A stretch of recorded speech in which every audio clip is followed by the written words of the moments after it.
d'un rayon de soleil et d'un temps non pluvieux pour vous faire la vidéo de ce dimanche. Alors il y a 15 jours, j'avais fait un appel aux questions parce que bon, potager, il n'y a rien à vous montrer, hein, voilà, tout est en dormance, donc j'ai rien à vous montrer pour l'instant. Et il y a une personne, Dominique, qui m'a suggéré donc un sujet, qui m'a posé une question au sujet des poissons, car cette personne voudrait réaliser un bassin avec des poissons. Et comme j'en ai deux, eh bien, elle voudrait savoir comment j'ai procédé et mes avis sur certains points de ce sujet. Eh bien, c'est chose faite, hein, voilà. Donc aujourd'hui, on va parler poisson. Allez, c'est parti.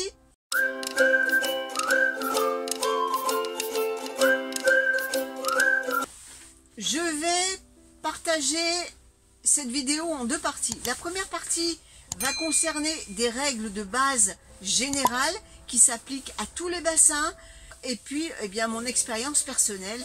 Après, je vous invite à faire d'autres recherches sur le net pour en savoir un peu plus, parce que je ne suis pas non plus une experte en la matière. Je vais simplement vous montrer ce que je sais d'après mon expérience, car j'ai des bassins depuis 2019, donc voilà, je commence à avoir une petite expérience à ce sujet, mais je ne suis pas la parole d'évangile, donc voilà, je vous laisserai le soin de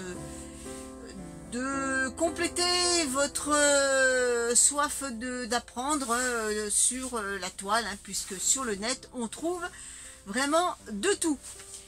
Alors, première partie, donc les bases générales. Il faut déjà se poser les bonnes questions, à savoir déjà l'emplacement qui est primordial. Il faut savoir que un bassin où il y a des poissons, il faut qu'il y ait 5 à 6 heures de soleil par jour, mais attention, pas aux heures les plus chaudes l'été.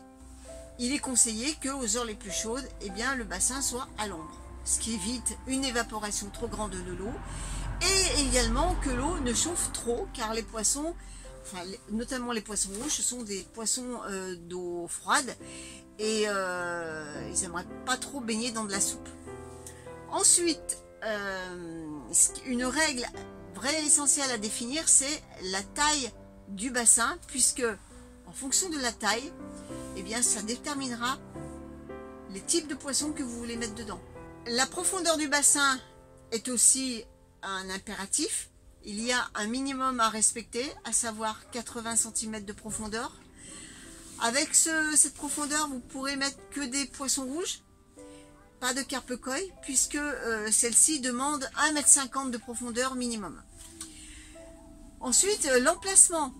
Vous n'allez pas mettre votre bassin à côté d'arbres feuillus caducs, puisque les feuilles vont tomber et vont tomber dans l'eau, et ça va générer de la pollution.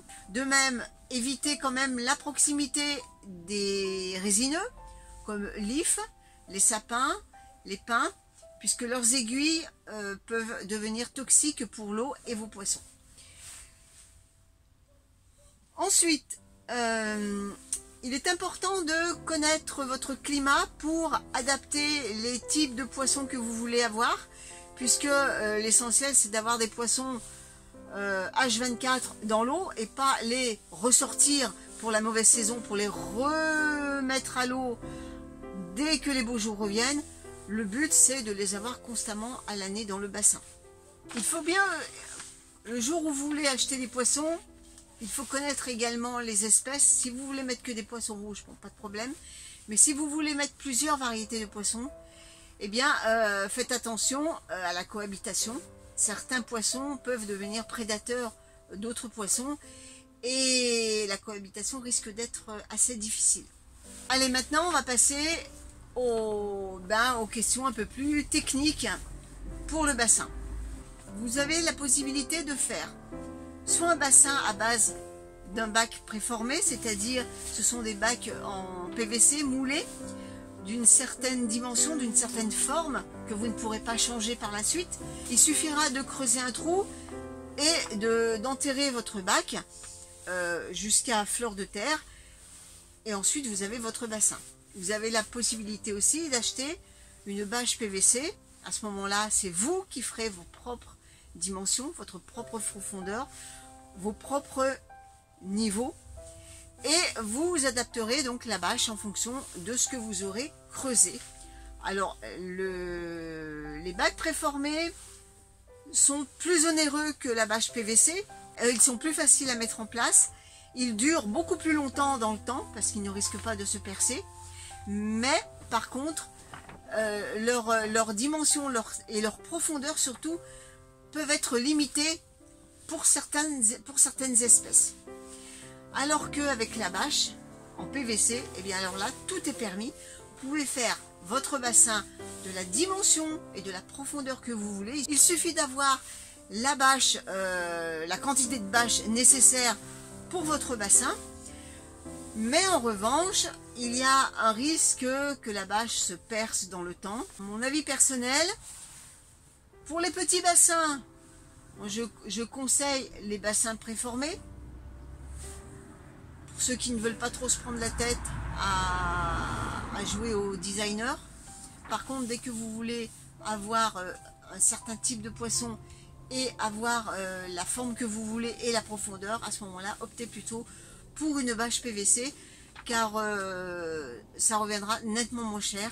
Et puis comme je vous disais, hein, les bacs préformés en général ont une profondeur assez limitée. Ensuite, une fois que vous avez fait votre bassin, qu'est-ce que vous voulez faire? Est-ce que vous voulez laisser la nature faire les choses, c'est-à-dire ne pas mettre de filtre, ne pas nettoyer votre bassin comme moi je fais, ou mettre un filtre pour purifier l'eau, pour oxygéner l'eau, voilà. Alors il existe tout à fait pas la peine d'avoir des installations électriques, il existe des panneaux solaires hein, pour des petites pompes qui marchent très bien. Et moi personnellement j'ai opté pour les plantes aquatiques. D'ailleurs à ce sujet j'avais fait une vidéo là-dessus.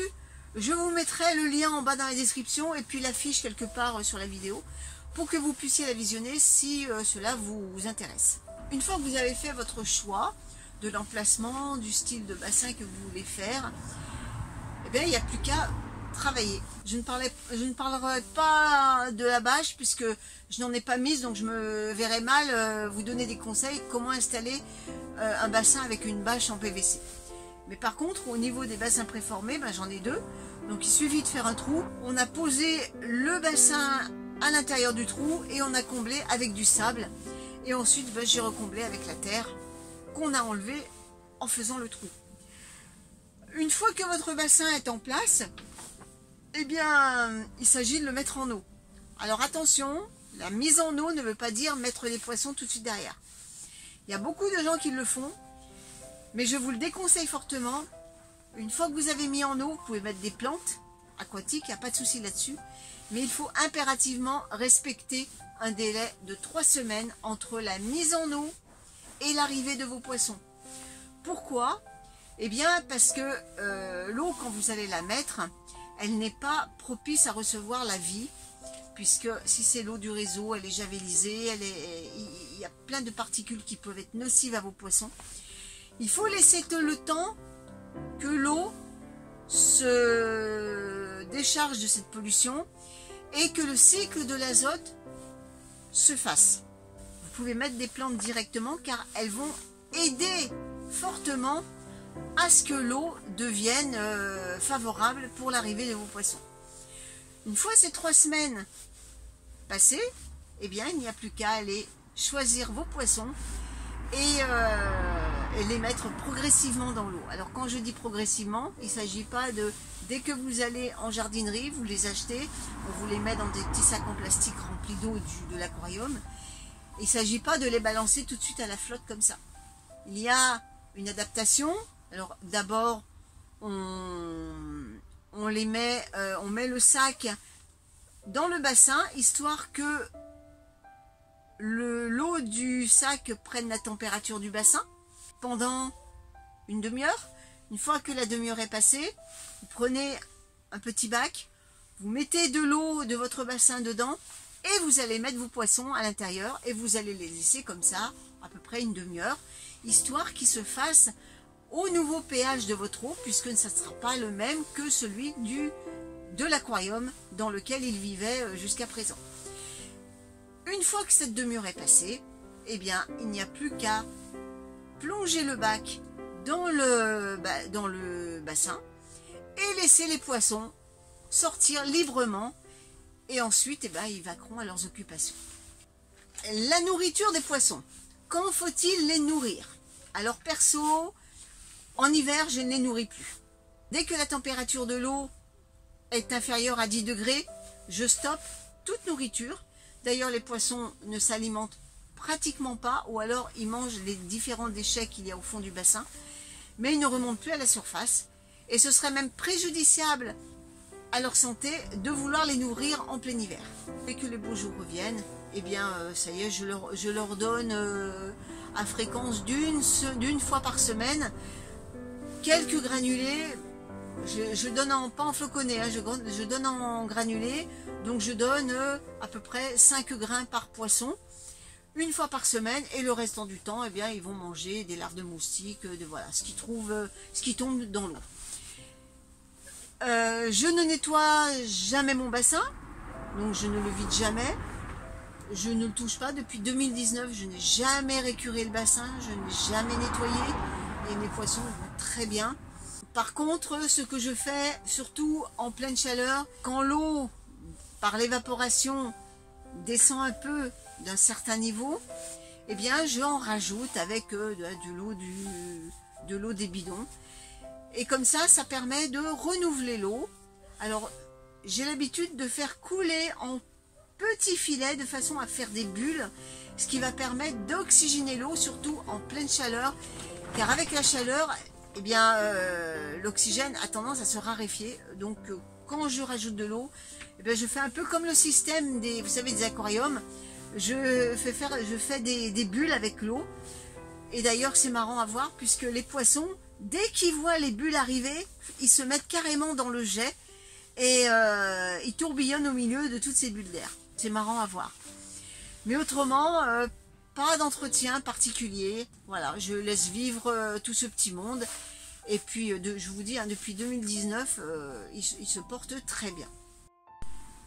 Autre question importante, combien de poissons je peux mettre dans mon bassin? Eh bien, c'est tout simplement lié à la profondeur et à la taille de votre bassin. Si votre bassin, comme le mien, fait 250 litres avec 80 cm de profondeur, ce qui est la profondeur minimale, eh bien, vous ne pourrez mettre que 3 à 4 poissons, voire 5 grand maximum dans ce bassin. Pourquoi? Eh bien, parce que s'il y a surpopulation, il va y avoir une surpollution de par les excréments que vont faire vos poissons et de par l'oxygène qui sera amoindri, puisque chaque poisson a un volume d'oxygène pour lui, et si le bassin est surpeuplé, eh bien forcément ils auront moins d'oxygène pour eux. En été, c'est très fréquent d'avoir une eau qui est verte. Ça ne veut pas dire que votre eau est sale, c'est simplement des micro-algues qui colorent votre eau, et ça n'est pas du tout préjudiciable à vos poissons. Il faut savoir que un bassin, comme une mare, on est loin du schéma idyllique de l'eau cristalline. En fait, l'eau cristalline n'existe pas dans la nature, si sauf en hiver. Mais en été, il y a toujours des micro-algues qui viennent se mettre à l'intérieur. Et c'est pour ça que ça colore le bassin. Alors, ne vous inquiétez pas là-dessus, votre eau n'est pas sale du tout. Et vos poissons ne vont pas être intoxiqués par ces algues. Ça fait tout simplement partie de la vie du bassin. Et tout ça cohabite très bien ensemble. Au niveau des plantes aquatiques, que choisir? Alors, il y a certaines plantes qui peuvent être attrayantes, mais attention, elles peuvent être très, et je rajouterai même un autre très envahissante. Je parle de la lentille d'eau. Vous savez, ces toutes petites algues rondes, des petites feuilles rondes qui tapissent le bord des bassins. En fait, en quelques jours, elles peuvent coloniser complètement le bassin. Et là, par contre, ça peut être préjudiciable à vos poissons puisque cela va occulter la lumière et que les poissons, bien sûr, ont besoin de lumière pour vivre. Et par la suite, cette lentille d'eau est très difficile à maîtriser et très difficile à éradiquer. Donc, si j'ai un conseil à vous donner, ne vous lancez pas dans la culture de la lentille d'eau dans un petit bassin parce que vous allez en faire de l'élevage, tout simplement. Par contre, vous pouvez très bien mettre des petits nénuphars, je ne parle pas du lotus, hein, qui lui demande quand même des températures bien spécifiques et une profondeur de bassin également. Mais j'ai des petits nénuphars avec 80 cm de profondeur, font très bien l'affaire. Donc vous avez des plantes aquatiques qui ont besoin de profondeur pour pousser, d'autres qu'on appellera des plantes de berge, que vous installerez si vous prenez un bac préformé dans les espaces faits pour. En général, ce sont des sortes de petits balconnets au bord du bassin où vous posez vos pots. Et là, ce sont des plantes de berge. Alors là, vous en avez une quantité folle, hein. Vous avez entre autres l'iris des marais qui est très joli. Et vous avez également des plantes qui sont flottantes, donc qui n'ont pas besoin de substrat pour pousser. Vous les installez simplement sur l'eau et elles vont se développer comme ça au fur et à mesure des années. Alors certaines vont être un peu envahissantes, il suffit de les prélever et puis de les mettre au compost par exemple. Et puis d'autres qui ne supportent pas les gelées, comme la laitue d'eau par exemple. La première année j'en avais acheté mais elle n'a pas survécu à l'hiver. Donc maintenant j'en mets plus puisque moi l'idée c'est que mon bassin soit autonome toute l'année et que je n'ai pas à remettre des plantes au cours de l'année parce que celles-ci ont péri durant l'hiver. Mais pour le choix, je vous laisserai aussi le soin de regarder sur le net parce qu'il y en a énormément. Et puis renseignez-vous auprès de votre spécialiste en aquariophilie. Lui-même sera à même à vous renseigner correctement sur le choix des plantes aquatiques en fonction de votre situation géographique. Voilà, et bien écoutez, sur ce, moi je pense avoir tout raconté sur le bassin et les poissons. Il me reste à vous souhaiter à tous un bon dimanche, une bonne semaine et on se donne rendez-vous dans 15 jours pour un nouveau sujet au jardin ou dans la nature. Allez, à bientôt tout le monde!